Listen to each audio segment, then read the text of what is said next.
In this video, we're going to solve quadratic equation using completing the square method. Let's take a look at this example. You got x squared minus 16x plus 64 is 100. If you look at the left side, this is a perfect trinomial because you can rewrite it as quantity x minus 8 squared equals 100. Perfect trinomial can be written as binomial square. So now, how do you solve this? You got to take the square root of both sides. So x minus 8 is, don't forget the positive, negative, radical 100. So now you get x minus 8 equals positive 10, or x minus 8 is negative 10. You get x equals 18, or x equals negative 2. So you have two solutions. You have x squared plus 40x plus c. What value of c would make this trinomial a perfect square trinomial? In order to do that, what we need to do is we got to divide b by 2, and then we need to square it.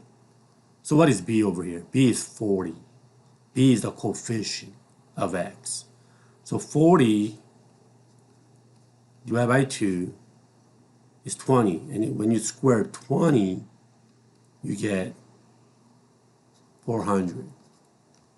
So c has to be 400 in order for this to be a perfect square trinomial.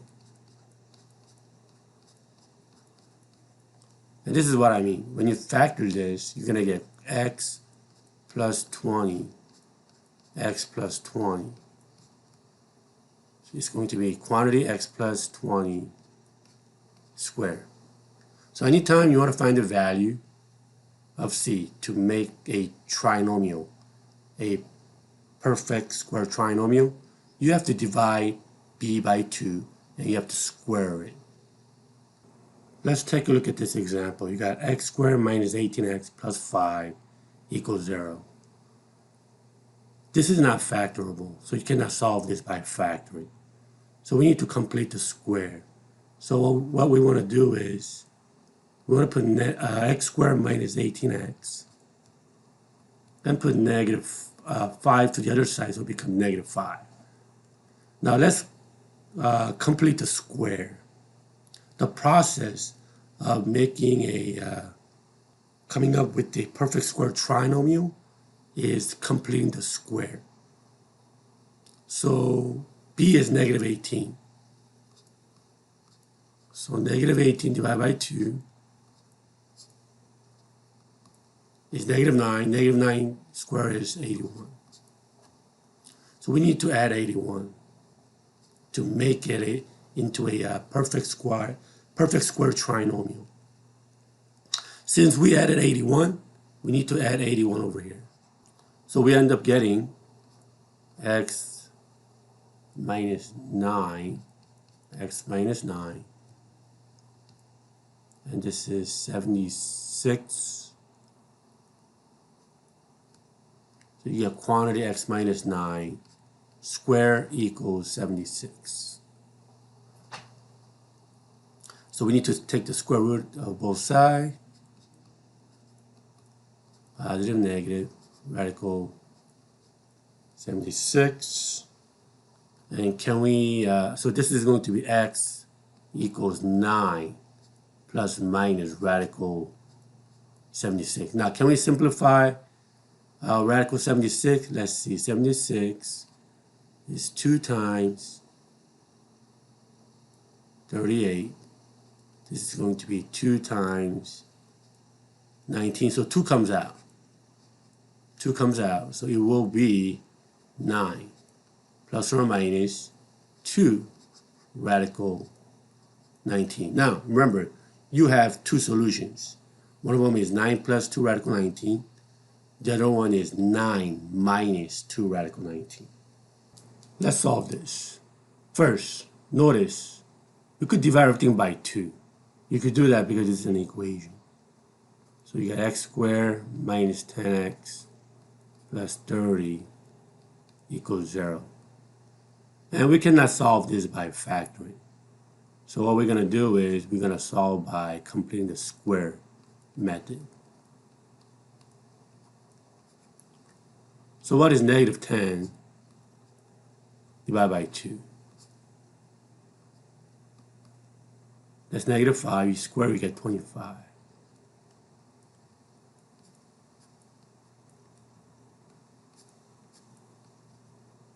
So what happens is that you're going to get quantity x minus 5 squared equals negative 5. Now you're going to take the square root of both sides.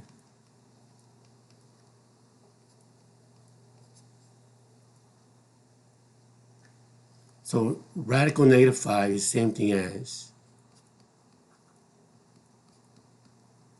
I radical 5.